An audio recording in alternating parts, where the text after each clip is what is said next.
ಎಲ್ಲರಿಗೂ ಸಹ ನನ್ನ ನಮಸ್ಕಾರಗಳು. ಏನೆಂದರೆ 2024ರ ಚುನಾವಣೆಯಲ್ಲಿ, ಯುವ ಕಾಂಗ್ರೆಸ್ ಚುನಾವಣೆಯಲ್ಲಿ, ಆಗಸ್ಟ್ ಹಾಗೂ ಸೆಪ್ಟೆಂಬರ್ ತಿಂಗಳಿನ ನಡೆದಂಥ ಚುನಾವಣೆಯಲ್ಲಿ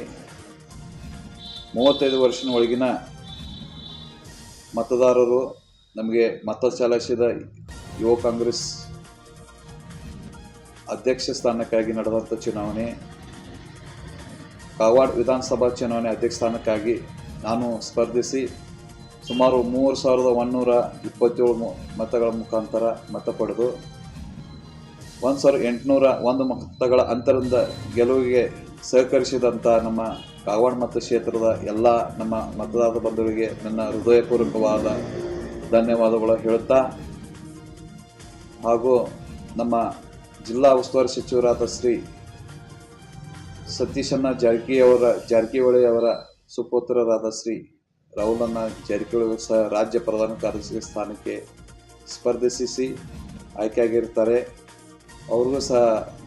ಈ ಮುಖಾಂತರ ನಾವು ಅಭಿನಂದನೆ ಹೇಳುತ್ತಾ, ನಮ್ಮ ಜಿಲ್ಲೆಯ ನಾಯಕರಾದಂಥ ಶ್ರೀ ಸತೀಶಣ್ಣ ಜಾರಕಿಹೊಳಿ ಅವರು ಮತ್ತು ಮಕ್ಕಳ ಕಲ್ಯಾಣ ಸಚಿವರಾದ ಶ್ರೀಮತಿ ಲಕ್ಷ್ಮಿ ಅಕ್ಕ ಹೆಬ್ಬಾಳ್ಕರ್ ಅವರು ಮತ್ತು ನಮ್ಮ